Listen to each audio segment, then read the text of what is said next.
They thought humanity extinct. A closed chapter, a forgotten threat.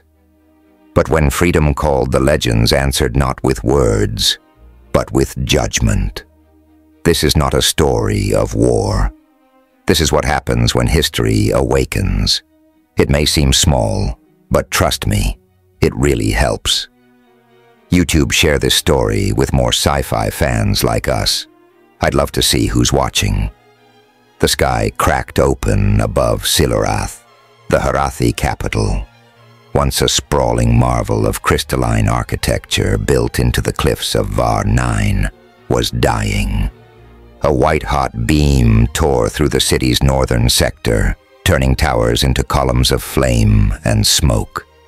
Shockwaves rippled down avenues, once teeming with life, shattering windows and hurling debris like shrapnel. The protective dome, one of the last, buckled under the force, its iridescent surface flickering, then collapsing in a burst of failing energy.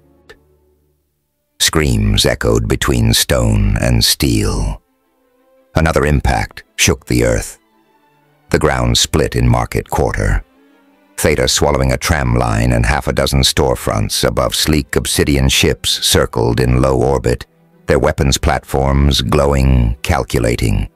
They moved in silence, save for the aftermath they left in their wake. Siren tones wailed from towers now hollowed by heat. Emergency beacons pulsed red against a darkened midday sky. In the streets, panic surged like a tide. Hyrathian civilians, tall, narrow-shouldered bipeds with bark-textured skin and luminous yellow eyes, ran with bundled children and precious keepsakes. Their voices, melodic in peace, now broke in panic as they funneled into subterranean shelters. A father stumbled, clutching his daughter. Blood streamed from a gash across his chest, but his grip didn't falter.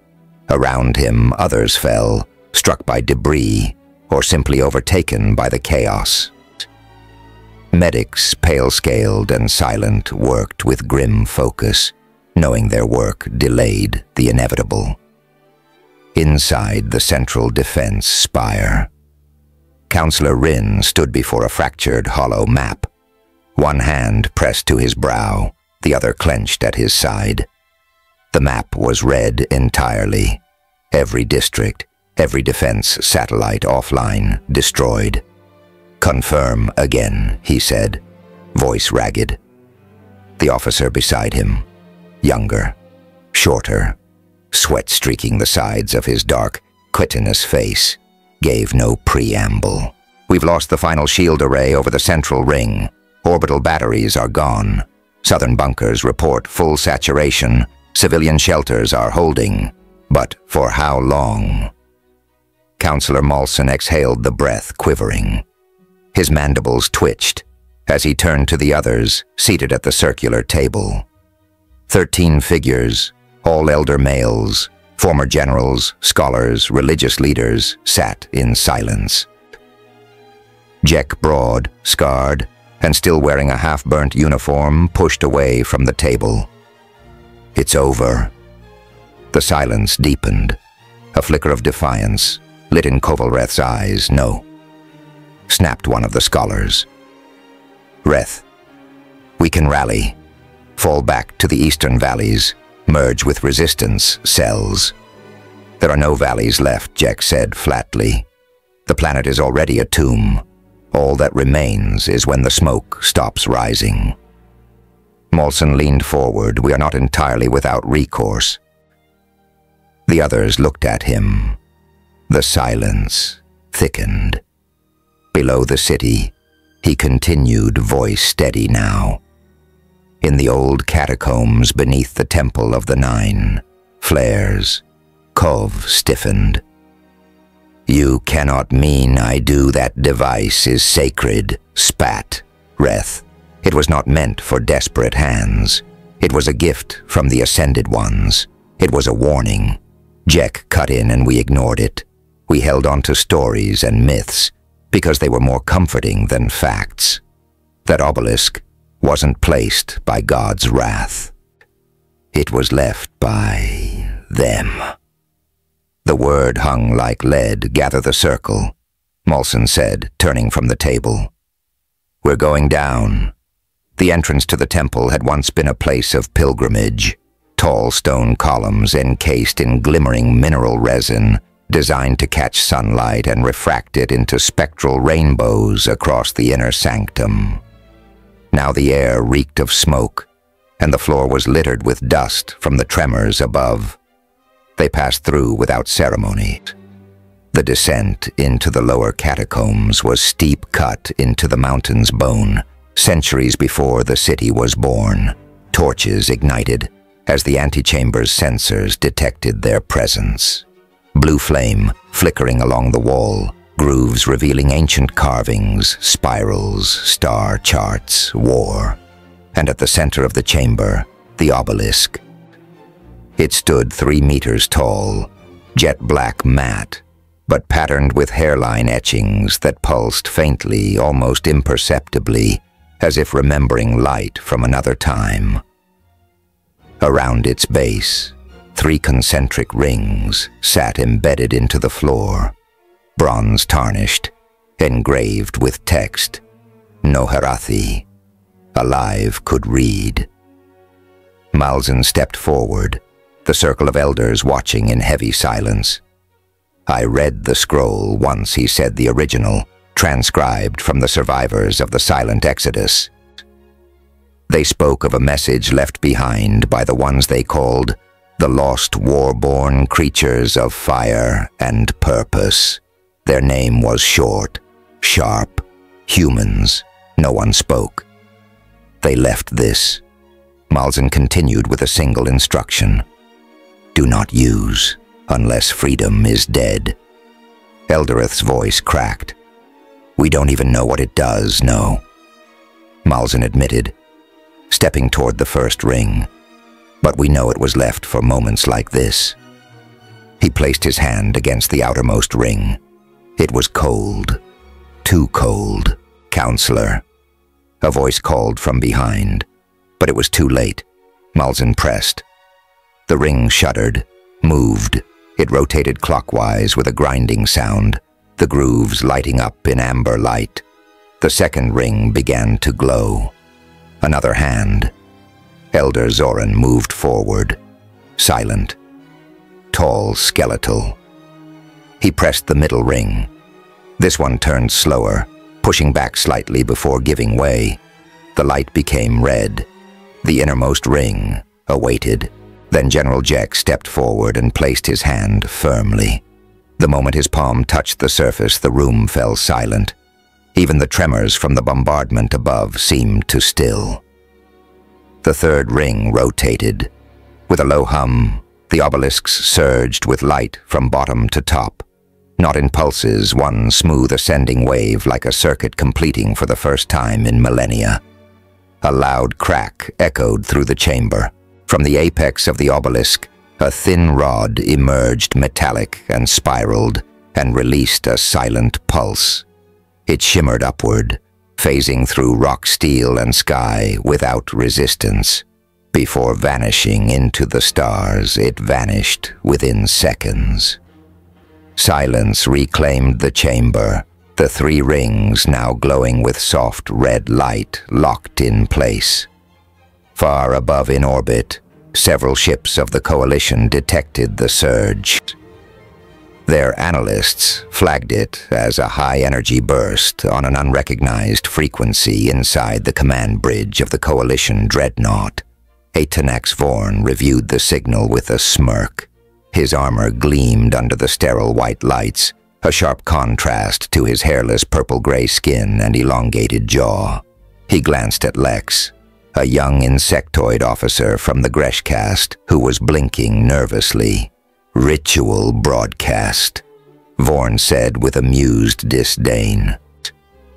Last gasps from primitives who still believe in prophecy. They used a deep-band subspace channel. The lieutenant murmured, "Unregistered, untraceable."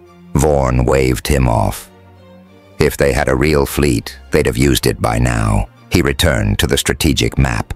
The bombardment continues. Let's end this within the day. Deep in the temple chamber, the red light of the obelisk faded to a dim pulse. Malzahn looked up, no change. No answer. No sound from the heavens. Just the still, musty air. General Jek stood beside him. That's it. Malzahn nodded slowly. They won't come, Reth whispered. It was a myth, maybe, Malzahn said, voice quiet. Or maybe they left because they knew what was coming. Maybe they knew we would need them again, that all of us would. The red glow pulsed once more. Slower now. They didn't know what the artifact would do. Malzahn murmured, only that it was meant to be used. The ground shook again. Dust rained from the ceiling. And the chamber echoed softly, as if remembering the words itself.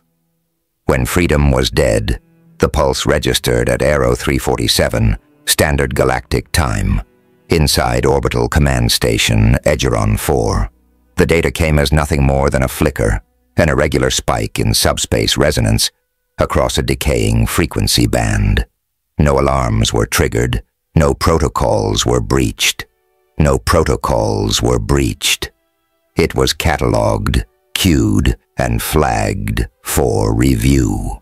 Vos, a young technician from the Ulari species, tall and narrow-eyed with mottled skin and scaled cheek ridges, glanced at the anomalous readout once, twice, then dismissed it with a tap of his clawed fingers. Another pulse from a dead relay, or a decaying wormhole fragment, most likely. He didn't bother to tell anyone. Minutes later, the pulse replicated, stronger, more defined, like a note held too long.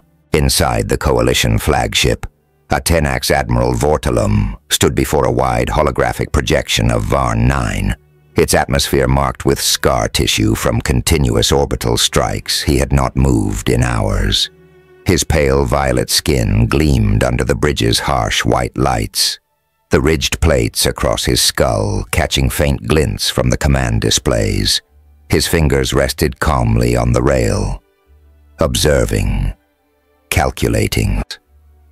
Their outer districts have collapsed entirely, reported Jack, stocky and wide-necked, a Kravari tactician bred for siege logistics. Civilian clusters have been reduced to heat signatures. No return fire, no liftoff attempts. And the central districts. Talim asked, his voice low, deliberate, still shielded, fragmented, but active. Most likely those remaining are gathered in the capital caverns. They've nowhere else to run. Talim nodded once. Continue until atmospheric collapse is total. Let the dust settle over their monuments. The less rubble we need to crush, the better. Then a soft tone echoed across the bridge. An alert commander. Jack's turned eyes narrowing. Unregistered subspace activity. Unregistered subspace activity. Origin, planetary surface. Frequency, unknown. Another tone followed. A low-pitched modulation repeating. Jax raised a brow. Could be a distress signal. Talim didn't turn, or a death chant.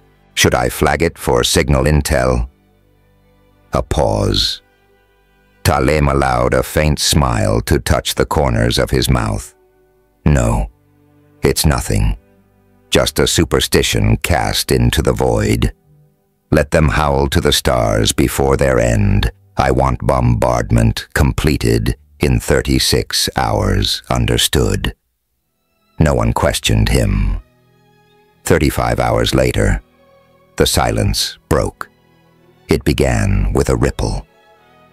At the outer edge of the Varn system, just beyond the orbital reach of Coalition forward posts, space began to deform. Subtle distortions like tension pulling through vacuum, gravity, well sensors pinged faintly, then louder. instruments recalibrated. A pattern emerged, not random. Unnatural from the central data spine of Atnax, a new AI designation, Sierra spun up a deep space mapping sequence, collating live telemetry from over 200 vessels. The Coalition fleet, massive and coldly efficient, was spread across orbit in gridlock precision. CRA analyzed the gravitational discrepancies. It initiated spatial scans across 180 degrees of parallax and determined the anomaly was growing. A comtech on the auxiliary station, a Varelian female with translucent skin and spider-thin limbs, looked up, "Admiral, something's coming through." Vorn turned his smile, gone. "Define something. Unknown. Mass signatures. Multiple. No transponder codes. No spectral emissions." "They're not broadcasting anything." On the central screen, space warped in silence. Thin ripples bending starlight like he over metal. Too smooth to be natural. 1, then 3, then dozens. 58. Contacts within seconds. Then over 200. They arrived in perfect formation. Silent. No flashes of sublight engines. No ripple of faster-than-light exit burns. Just presence, mass and motion where nothing had been. Bridge silence fell like a cut cable. Vorn's breath froze. For a fraction of a second, his pupils dilated, just enough for the crew to wonder if he recognized something. His voice low but tighter now. "Are they Hierathian?" The tech shook her head. "Negative. No known EFFs. No emissions. Hull designs are unfamiliar. Composite readings are inconsistent. Bring up telemetry overlay. Have CRA cross-reference galactic archives. I want identifications." The lights dimmed momentarily as Sarah processed the command. In the background, the tactical table displayed the objects encroaching steadily into the system. They moved with surgical symmetry. No drift, no reactionary positioning. Their exterior form shifted subtly in real time, as if adaptive to their surroundings. "They're not aligning toward the planet," Jaxi muttered. "They're aligning toward us." Vorn's fingers clenched against the railing. "Run full spectrum scans. Wake the defensive batteries. I want confirmation of intent." Still no signal came from the newcomers. No hail, no warning, no sound inside the data core. Sierra's systems began to slow. The AI paused its current search protocol and started over. Twice unusual. It attempted a deep match scan, probing the lowest layers of archive. Forgotten conflicts, sealed treaties, abandoned alliances. Then the system paused. Glitched. The lights dimmed again. One of the status bars froze mid-cycle. A dull hum filled the bridge as if the ship itself had started listening. Sierra's core loop restarted, then stalled.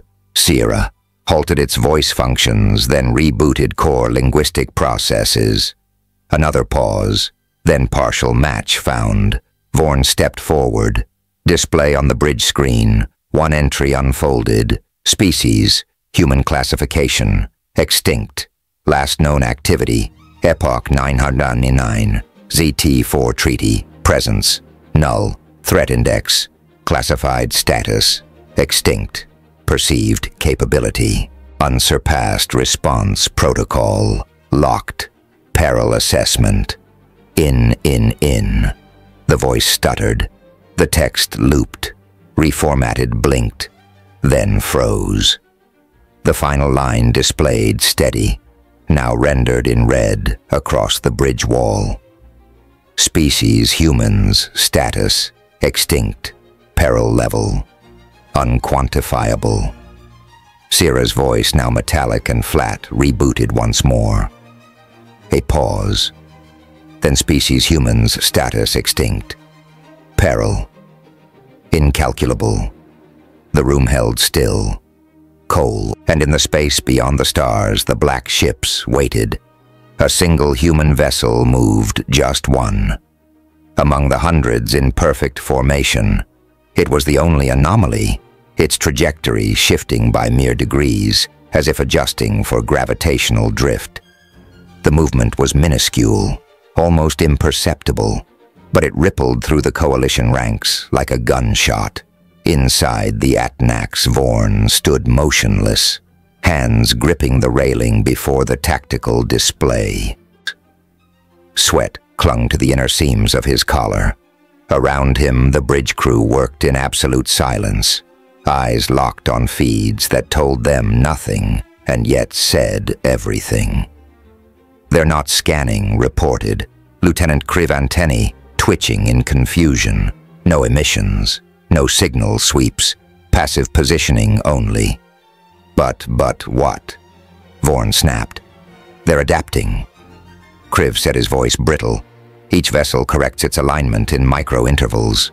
It's not formation flying. It's choreography, like writing a forgotten language in space." Vorn's plates flexed along his skull. On the main display, the fleet of black angular ships drifted into a curved wall between Varn 9 and the Coalition. Their shapes were unnatural, ever-shifting. Where one moment they resembled elongated spears, the next they compacted, narrowed, bent, the light around them, silent, watching, judging. No demand had come, no ultimatum, no message, just presence. Long before that moment, the galaxy had burned. Flashes of history pulsed through fragments of corrupted memory. Battlefields carved into the crusts of planets. Skies shattered by fusion detonations and starships, the size of cities, cutting through space like blades through cloth. The humans had been everywhere. They had rewritten maps, not with conquest, but with sheer inevitability. Their alliances had been few and short-lived, their enemies countless. They didn't spread. They intervened. When they arrived, power shifted, and when they disappeared, the galaxy exhaled. But they hadn't vanished in defeat. They had folded away. One by one, human megastructures had gone dark. Stations collapsed inward and were consumed by exotic matter. Cities lifted from planetary crusts and ascended braking orbit under silent propulsion. Entire fleets migrated toward uncharted vectors and blinked out of detectable space. They left behind no signal, no trace. No wreckage, only an absence. And in that absence, the galaxy reorganized itself. The strong formed councils, leagues, coalitions. They wrote new treaties, built hierarchies, suppressed volatility. And when lesser species resisted integration, they were guided or crushed. The pattern repeated, until the obelisks woke in temples, in archives, in the hearts of species. No one remembered to fear. Silent machines, buried for millennia, activated in synchrony. No sound, no fanfare. Just a signal, tight band, directional encoded in human logic, and ancient fail-safes. A signal received, a protocol triggered. Return authorized, back in orbit above VAR 9. The Coalition fleet was unraveling, quietly, invisibly. "Admiral, we're losing shield cohesion across segment Delta," and Epsilon reported. "Jaxi, localized disturbances are interfering with power calibration." Talam's eyes didn't move. "Explain." "We don't know," Jaxi admitted. "There's no impact signature, no hack, no malware. It's like the field generators are rejecting synchronization, as if something else is setting the phase." Impossible, Lex muttered. Our shielding tech is quantum locked. External modulation should be... Show me, Talum barked. On the nearest display, a diagnostic schematic unfolded. 2 cruisers, Dravik and Elgarin, were marked in yellow. Their shield grids pulsed unevenly, shimmering and flickering in waves that followed no internal algorithm. And then one dropped completely. Not collapsed, disengaged. No weapons fire, Jaxi whispered. No electronic spike, just gone. Talum's hands curled into fists. Get me a channel. All frequencies, broadcast, demand for identification. Lex hesitated, sir. Now, across the void, the signal was sent. This is Admiral Vor Talum of the Galactic Coalition Fleet. Identify yourselves. You are entering a protected, orbital combat zone. This is a violation of Article 9. Respond immediately, silence. 10 seconds passed. Then 20. Talum's command crew began to glance at each other. Subtle movements of uncertainty and tension.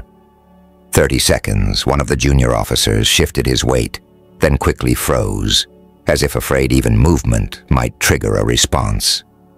Then finally the response came.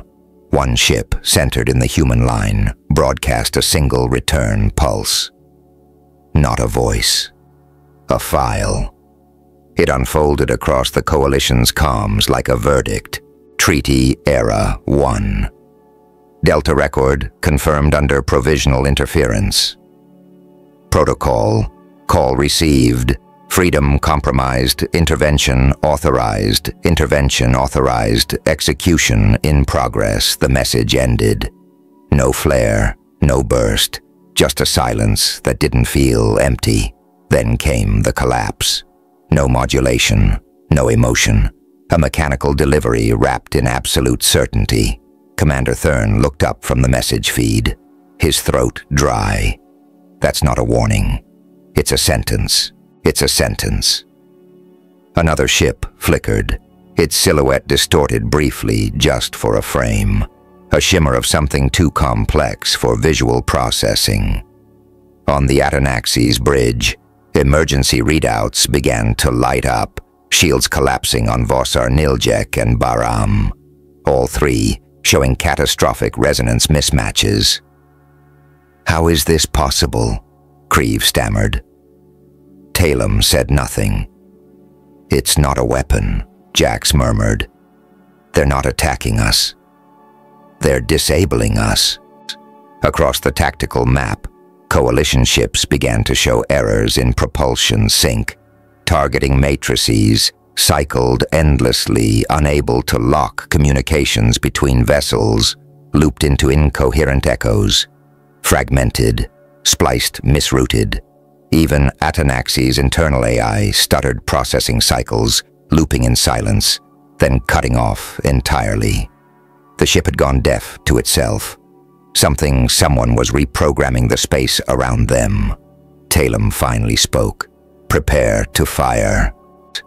No targets acquired, sir, Creve said, nearly breathless. Our targeting systems won't hold lock. They're blind, Jax whispered, sir.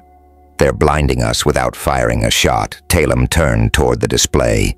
The human fleet remained motionless, silent. Their hulls absorbed light like event horizons. Not attacking, just present, waiting. And for the first time in years, Vorn did not speak. The war wasn't ending. It was being overwritten. He simply stared into the black wall of ships and saw his war unravel in silence. The shot wasn't authorized aboard the Kavreth. A medium-class Coalition frigate stationed along the second orbital tier, Subcommander Erath Vulek, shouted orders that were either misheard or ignored. A junior weapons officer, nervous, green-scaled, four-fingered and soaked in sweat, slammed his palm against the trigger surface. A pulse cannon flared to life. A brilliant lance of energy burst from the vessel's forward arc, ripping across the void toward the nearest human vessel.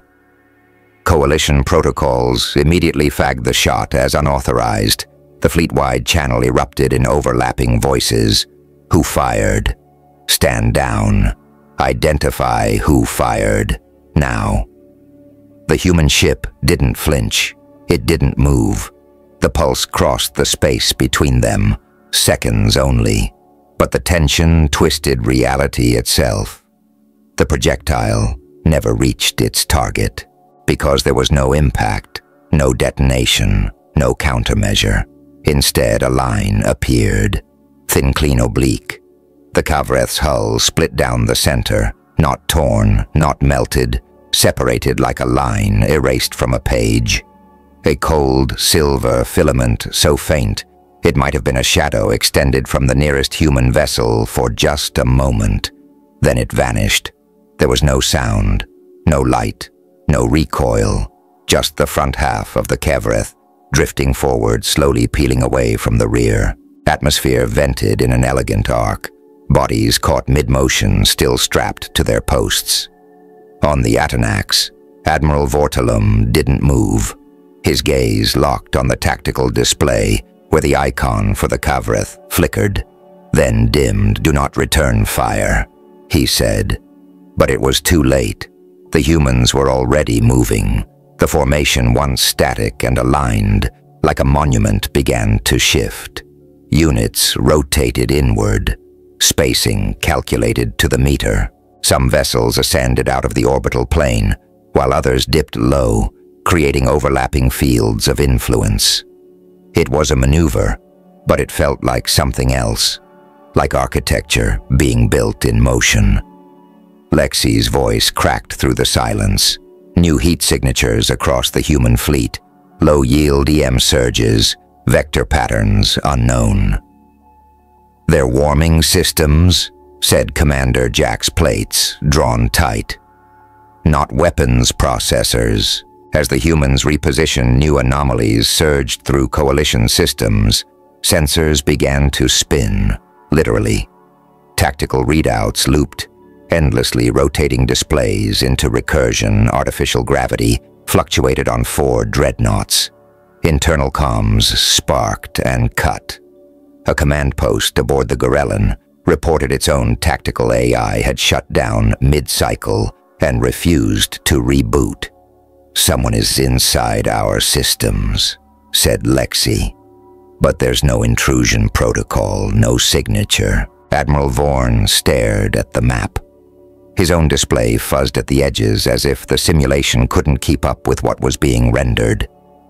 "They're not in our systems," he murmured. "They're in the space around it." Across the fleet bridge, crews fought a losing battle against ghosts. Manual overrides failed. Power grids blinked. Auto-targeting spun in frantic circles. That's when the human intervention began. It wasn't missiles nor beams, just precision. A single drone, barely a meter across, darted from a human destroyer. No visible propulsion. It moved like a thought, diving into the engine wash of the coalition frigate. Efrison. Moments later, a cascade of plasma bloomed from its starboard stabilizer.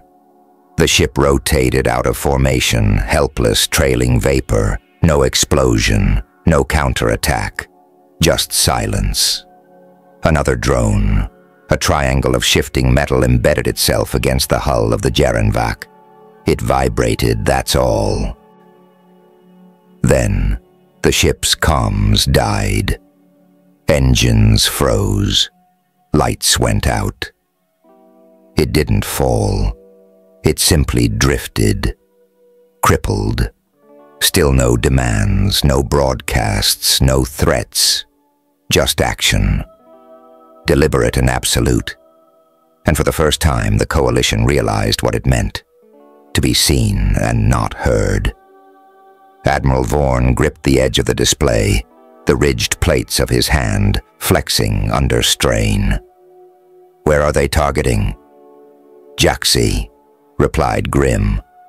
not weapons, not life support. Their crippling maneuvering systems, communications field integrity nodes. They're carving out our capacity to coordinate. A ripple of motion passed through the human fleet. For the first time, they expanded, not aggressively, deliberately. Units moved outward into a sphere. Each one covered another coalition vessel with overlapping sight lines. More drones launched. They didn't fire. They landed softly, like insects on glass. Coalition crews scrambled. Some tried to shoot them off with hand weapons. Some vented sections. It didn't matter. Where the drones landed, systems went dark. Entire cruisers were reduced to sensor ghosts in under a minute. From orbit, Varn 9 flickered beneath the storm. Fires still raged across its surface. But now the planet looked up and saw silhouettes overhead, jagged, angular, silent. The humans had not invaded.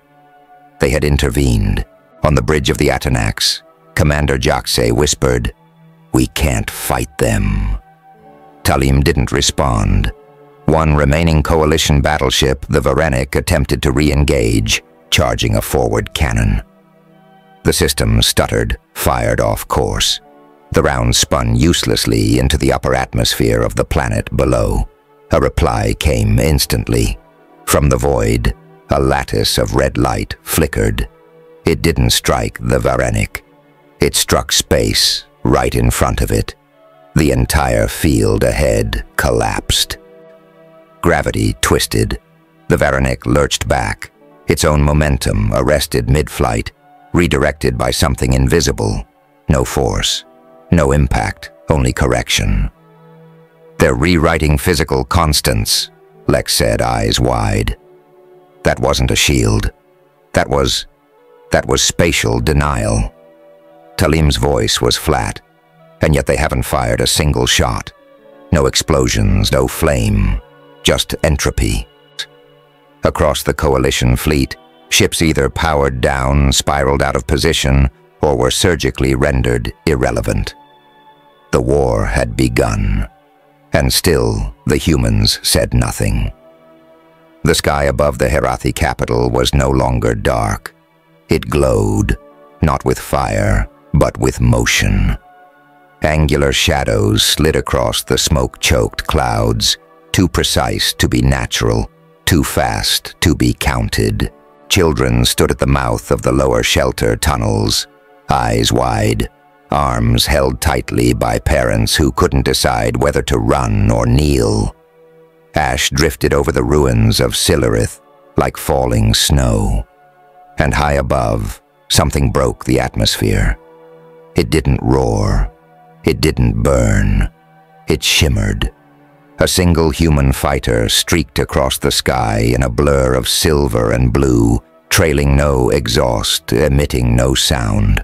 Just a ripple like the air itself, bending out of respect, then a second, then 10, then a formation of them flying in lattice diamond, spiral shapes that didn't make sense to the eye, but pulsed with rhythm. And below, on a shattered balcony overlooking the western district, Kof, one of the last surviving temple fathers, fell to his knees, his bark. Textured hands trembled as he pointed to the sky, voice cracking under the weight of 1,000 retellings that had never felt real. "The gods came in machines," he whispered, "and they were waiting for us." The words echoed across the fractured plaza, picked up by others too stunned to move. Behind him, a child let go of his mother's hand, stepping into the red glow reflecting from the clouds, mouth parted in awe. "Are those the ancients?" he asked. No one answered, because they're above. Var 9, myth had taken form. The coalition fleet, once dominant, was breaking. From the upper vantage points of Silurith's still-standing spires, the Herathi could see the enemy formation dissolving, dreadnoughts spinning out of sync destroyers, drifting off axis. The sky, once crowded with fire, now looked like a field of broken glass, and threading between them with impossible agility came the human interceptors. They didn't emit heat. They didn't register on surviving defense systems. Where they passed, coalition ships faltered, one losing its helm control, another sputtering and spiraling into low orbit before being caught mid-fall by some invisible field. But there were no kills until the coalition tried to run. It started with a trio of frigates burning hard toward the outer atmosphere, breaking formation in a desperate arc. They fired decoys, flared chaff, everything they had left. It didn't matter. From above, 9 human fighters descended like streaks of starlight. There was no chase. They passed once, just once, over the escape corridor. The frigates slowed. No weapons struck them. No explosion bloomed. But each ship's engines flickered out simultaneously, as if a single thought had cut through their command cores. They coasted now, cold and powerless. Then the humans were gone again. Only trails remained, blurred distortions fading. Arcs across the sky. The Hirathi, watching from the shelters below, didn't understand what they'd seen, only that it was too fast for their minds to grasp, too silent to feel safe, and too perfect to doubt. In one of the subterranean infirmaries, an elder healer named Varek Tesh, grayscaled, one blind eye, clouded with age, lifted his head as the ground above shuddered, not with impact, but with presence. "They are not here for us," he murmured to the room. "They are here because of us." And no one argued. From orbit, Admiral Vor. Talim watched his command grid dissolve. Every attempt to regroup failed. Every order issued was garbled, rerouted, ignored not by malice but by futility. His ships responded to nothing now. His authority was being unmade in silence. One of his last operational cruisers, the Naxier, broke formation and tried to fold space, igniting its FTL drive at the system's edge. Before it could disappear, a field enveloped it, a shimmering veil like liquid glass. The jump drive cycled, but didn't activate. It wasn't destroyed. It was held, then released. The Naxier spun helplessly as its drive shut down mid-sequence. Its crew had no idea why down on Var 9, the Watchers didn't know the names of the ships or the battles being fought above. They only saw the sky clearing.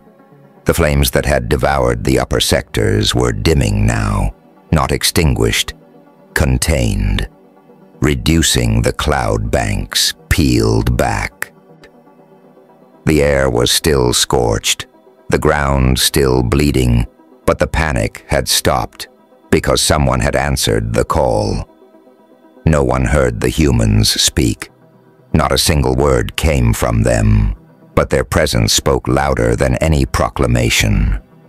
They were not allies, not conquerors, not saviors. They were balance. Returning. In the city square where statues had once stood before being melted by plasma strikes, the people began to gather. They simply came, silent, dust-covered, wounded eyes in the sky. Children pointed, mothers wept without knowing why, fathers stood still, their plates drawn tight, heads bowed, not in fear, but in reverence.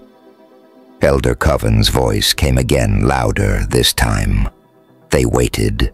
For all this time, they waited. Not to rule, not to punish, but to remember. And now so must we. And in that silence, the Hirathi remembered what it meant to be seen by something greater and not be afraid. And overhead, as if in response, a dozen more human ships broke from low orbit and climbed into the upper layers of atmosphere. They didn't fire. They didn't descend. They simply stood watching from horizon to horizon, Far 9 was ringed. The Coalition had not been defeated by force, it had been defeated by memory. And across the planet, among the broken and the brave, the Hirathi began to understand. The legends were true, and they were alive. Above Far 9, as silence settled over the battered skies and the last echoes of retreat faded into empty channels, the Coalition fleet hung fractured in orbit. What had begun as dominance was now a question without structure. Inside the command cores of their greatest vessels, lights still blinked and consoles still hummed. But something deeper had broken. Something no sensor could track. On the Atanax, Admiral Talim stood watching a battlefield where the war no longer obeyed his logic, unaware that the true dismantling had only just begun. The Atanax shuddered as another of its companion vessels went dark. No explosion, no external impact, just silence, followed by the slow flickering death of the Dramelon systems, one subsystem at a time.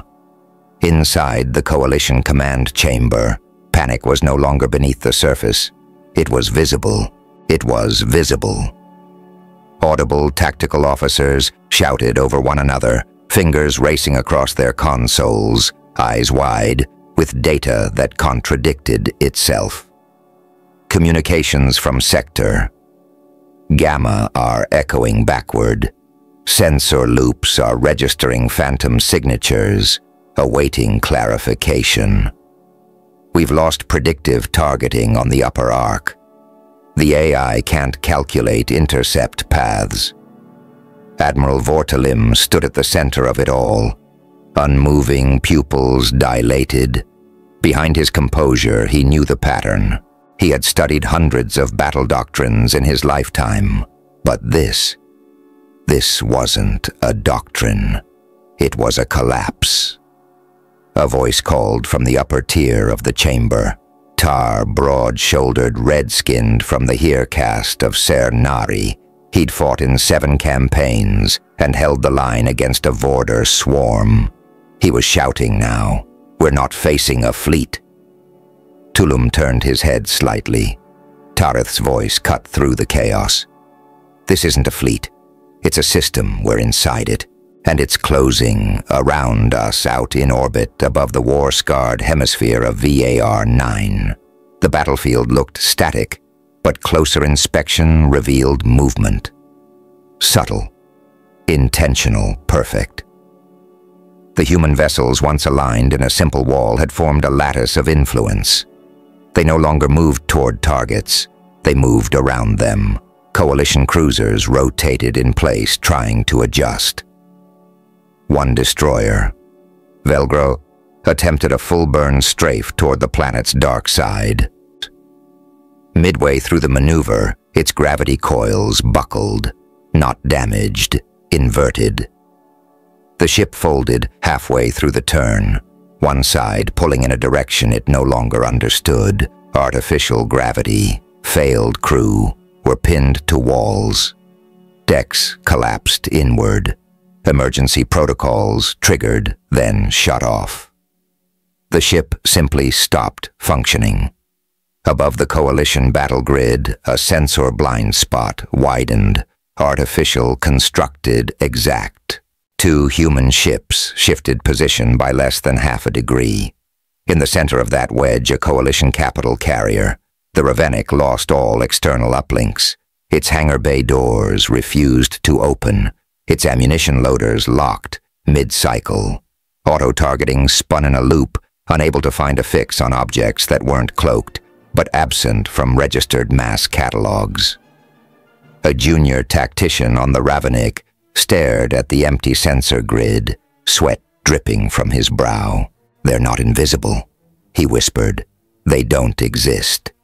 Inside the Atenax Sierra. 7, the primary tactical AI flickered through 11 processing cores. Data packets crashed. Simulations failed. Projections looped into recursive contradiction. The system paused. Reset. Paused again. Strategic pattern unresolvable. The AI stammered. Opponent. Velocity exceeds all. Forecast limits. Behavioral models invalidated. Rewriting. Talam's fist hit the console. Shut it down. He turned to Lex manual, only full sensor sync. Target threats by proximity if necessary, Sir Lex said, struggling to maintain composure. We can't even define what proximity means anymore. Across the chamber, Tareth stepped forward. They're using gravity as a weapon. Talam turned, eyes narrowing. Not to destroy. Tareth continued. To reroute. Disable. Realign. Every time we try to move, we're moving wrong. They're shaping the field. Space, inertia, density. You're telling me they're changing physics? Talam snapped. I'm telling you, Tareth said. They understand ours better than we do. 3 more ships went offline. One was a command frigate. Another a supply hauler with its own defense net. The last was the Marathol, a battle cruiser outfitted with deep core munitions and dark matter torpedoes. All 3 collapsed without combat. The Marathol's weapons powered up for a fraction of a second, then discharged harmlessly into null space. Their trajectories reversed inside a field no Coalition tech could explain. The ship's thrusters ignited and pushed it backward. It drifted into a static field, emitted by a nearby human vessel, and simply shut off like it had agreed. On the Atanax, voices dropped, not from calm, but resignation. Officers lowered their heads to consoles. No one asked what was happening anymore. They asked if anything still worked. Talam watched the map shrink, not from scale, but from loss. Where once the Coalition ships had formed a defensive phalanx, now they were scattered, drifting, surrounded, isolated without being fired upon. No contact. Lex said quietly, We've lost fleet sync. No command chain left, no alerts, no alarms. Just the sound of a system watching itself fail. From the edge of the bridge a voice emerged. Low, bitter, tired, silence held, not tactical. Existential Commander Tareth. He didn't raise his voice this time. He didn't need to. He just spoke the truth. They all understood now. They know more about us than we know about ourselves. The last diagnostic blinked red on the Atanax's primary command display, then faded into black. No alarms followed. No new orders came. The bridge crew stood frozen, not in defiance, but in stillness. There was nothing left to say, nothing left to do. A command fleet that once defined interstellar order now drifted in orbital silence, surrounded, but untouched. Dismantled not by fire, but by precision. Tar stepped away from his station, breathing slowly, eyes locked on the tactical map that no longer moved.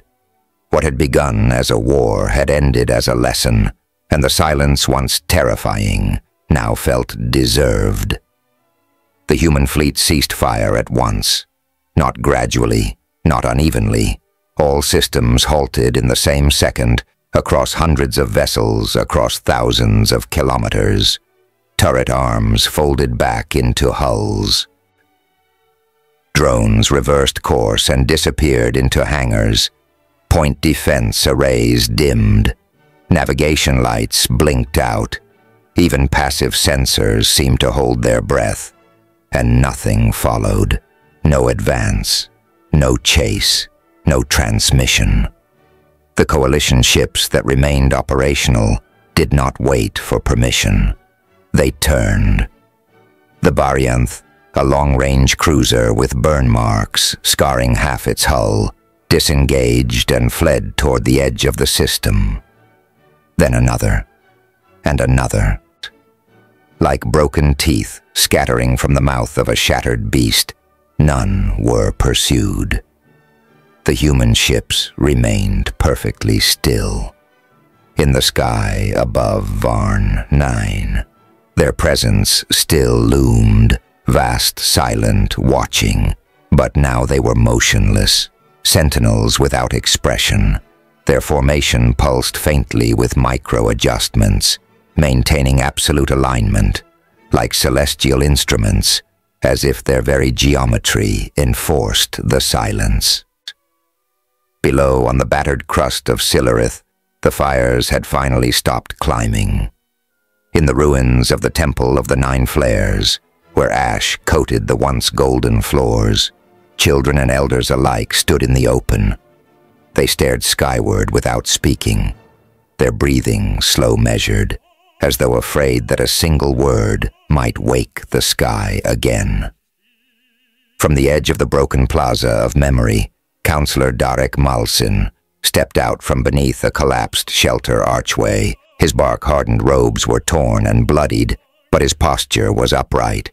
He had no words, only his gaze, locked upward where jagged silhouettes still circled like fragments of myth, refusing to fade. No Hirathi spoke. No one ran. No one moved. And then all across the planet and across every still-functioning data panel, every damaged relay, every open broadcast channel, screens flickered at once. Civilian comms went dark. Military encryption keys failed. Entertainment feeds dissolved into static. Even emergency override channels fell silent, overwritten before anyone could speak. And then a voice came. No face, no signature, just a voice, calm and cold. This was not an attack. It was a response. The words echoed through chambers and bunkers, ships and homes, temples and shelters across the ruins of the Coalition fleet, across the depths of the surviving Hirathi network, through space, through silence. The message continued. Treaty Era 1 Delta. Provisional interference. Protocol. Activation confirmed. Freedom has been violated. Intervention has been executed. This broadcast marks the conclusion of all tactical operations under the Return Directive.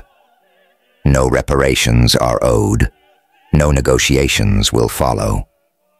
To all dominant coalitions and hegemonies, this was not a demonstration.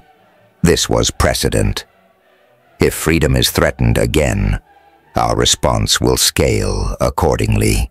We do not seek alliance. We do not seek acknowledgement. We remember, we observe, and we have returned. The message ended. No flourish, no symbol, just silence again. And then the sky changed. One by one, the human ships began to vanish. No light, no flash, no warp trail. They folded inward, edges blurring like reflections on water, drawn into a single point. Dozens disappeared in seconds. The rest followed in waves, not disorderly, not hurried. Each exited on a trajectory known only to itself. Their departure coordinated but unspoken, and then they were gone. Only the stars remained in the aftermath. Varna 9 was quiet. The wreckage of the Coalition fleet still drifted in high orbit, a graveyard of ambition and calculation. No cleanup crews came. No salvage parties dared approach. Ships that had once carried diplomats, siege batteries, and weapons of mass compliance were now nothing more than markers, memorials to certainty undone. On the surface, the Hirathi rebuilt, not out of celebration but reverence. No statues were raised, no victory was claimed. In the plaza where Kov Kovan had once knelt beneath the storm, children sat beside him, now watching the empty sky. The air was cool, clean for the first time in days. In the silence, even the wind moved differently, slower, less defensive, as if it too had waited for the storm to pass. His voice, frail but firm, broke the silence. They were not gods, he said. The children looked at him. They were what gods fear, and the children said nothing. They understood elsewhere across the fractured continent. Hirathi survivors moved through ruins and wreckage. Some wept, some prayed. Others simply began to sweep ash from stone, not to erase what had happened, but to clear the ground for something that might grow. And through it all, they looked up, not in fear, not anymore, but with the quiet, powerful certainty that something ancient had awakened on their behalf and left without needing thanks. The legends were true, and they were alive, and somewhere beyond the stars they were listening again.